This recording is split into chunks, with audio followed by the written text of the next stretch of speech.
कल केपी की गवर्नमेंट के तर्जुमान किसी प्रोग्राम में बैठ के यही बात कर रहे थे जो खान साहब करते हैं कि इनके साथ मुज़ाकरात क्यों करूँ, ये तो बिल्कुल इनके पास तो इख्तियार नहीं, नहीं लेकिन है। आज आज अगर शहबाज शरीफ ये ऐलान कर दें कि हम मिसाक जमहूरियत पर वापस जाने के लिए तैयार हैं, और वो जो हमने छुपा के रखा है, घुमा दिया था वोट को इज़्ज़त दो का गाना, उसको हम दोबारा चलाने के लिए तैयार हैं। पीछे वतन सिविलियन बालादस्ती पर हम यकीन करते हैं, जो नवाज शरीफ की जद्दोजहद थी, वो नारा आज लगा दें। आज आज नवाज लोग कह रहे थे कि नवाज शरीफ की सियासत ख़त्म हो गई। मैंने कहा उनके लिए सियासत करना सबसे आसान है, उन्होंने सिर्फ नारा दोबारा लगाना है, सिविलियन बालादस्ती का, वोट को इज़्ज़त दो।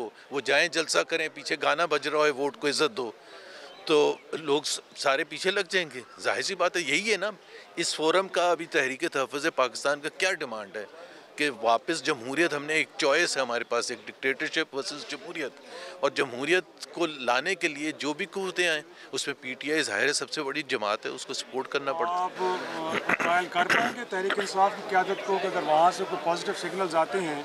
वो तो बार बार कहते हैं, स्पीकर साहब यही बात कर रहे थे कि आए मेरे फोरम को यूज़ कर लें, नहीं, उसको उनका तो कर। फोरम, वो वाला फोरम तो देखे ना, ये कि जी आएँ बैठें बात करें, आप पार्लियामेंट में आया करें, बट एक कोई फंडामेंटल चेंज करने के लिए तैयार हैं, 2024 के इलेक्शन को रिकग्नाइज करने के लिए तैयार हैं कि जी ठीक है वो सही नहीं हुआ था, हम चलें इसको, चलें उसको भूल जाएं, हम एक नया इलेक्शन कराने के लिए तैयार हैं। मतलब कोई फंडामेंटल बुनियाद होनी चाहिए ना, सिर्फ बातचीत के, स्पीकर के ऑफिस में बैठ के क्या चाय पिए बिस्कुट खाएं, ये तो नहीं हो सकता ना।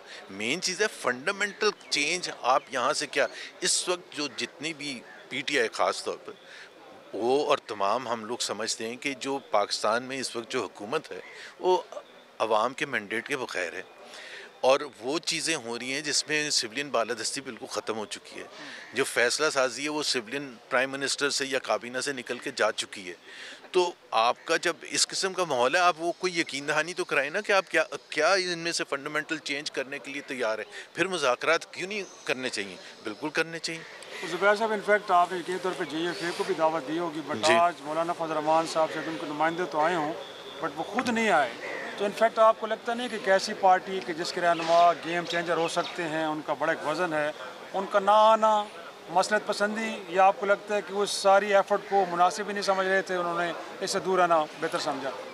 मैं तो इसी प्लेटफॉर्म का हिस्सा हूँ, तहरीक तहफ़्फ़ुज़ पाकिस्तान। हमारी मीटिंग में भी मैंने तो, मुझे पता था कि JUIF नहीं आएगी। अच्छा। बिल्कुल, अब मैं तो टीवी पर भी कह चुका हूँ पहले भी, लेकिन वो वजह?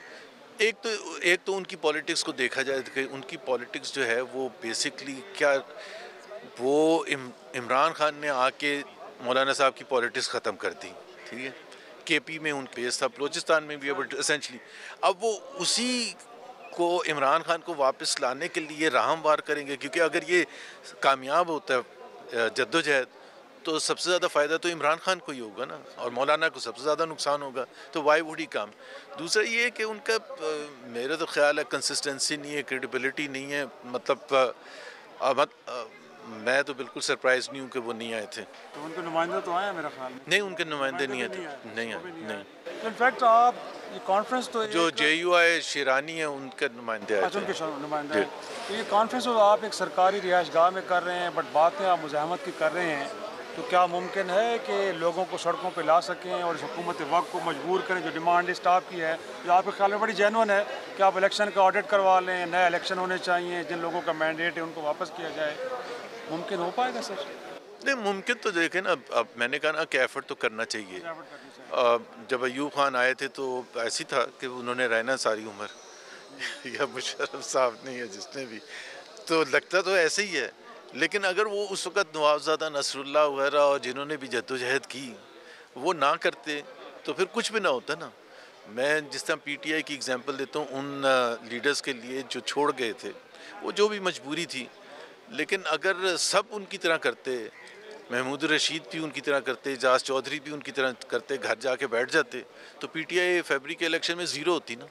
तो कुछ लोगों को तो हिम्मत करनी पड़ती है। अब उसका नतीजा क्या निकलता है, हो सकता है शायद कुछ थोड़ी से महसूस हो जाए कि जी नहीं, हर दफ़ा इस तरह से इलेक्शन नहीं कराना चाहिए जैसे 2024 में कराया गया था। तो हम तो, ये एक मसला ये है कि पाकिस्तान का, उसके अगर आप डायरेक्टली लिंक करें कि पाकिस्तान के अवाम को कितना नुकसान हुआ है ये पिछले इतने सालों में, जिसमें आपने जमहूरियत या सिस्टम को चलने नहीं दिया। 30 साल पहले, 35 साल पहले बांग्लादेश हमारे से कितना पीछे था, इंडिया हमारे से कितना पीछे था, मलेशिया, आप कंट्रीज़ उठा के देख लें, वो कहाँ क्लोज आए, फिर आगे निकल गए, अब बहुत आगे निकल गए। और हम वो जो हमारा अपना ख़राब स्टैंडर्ड था उससे भी हम पीछे 3 साल में, तो उसके मुकाबले में भी हम आप कोई भी इंडिकेटर उठा के देख लें तो शर्मनाक लेवल पर है।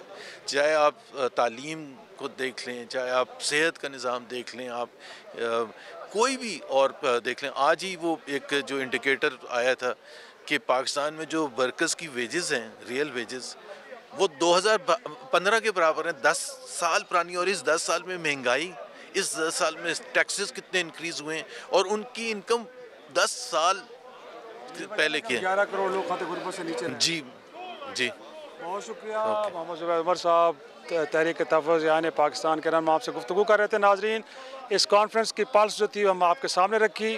आज के प्रोग्राम में इतना ही, इजाज़त दीजिए, खुदा हाफिज़।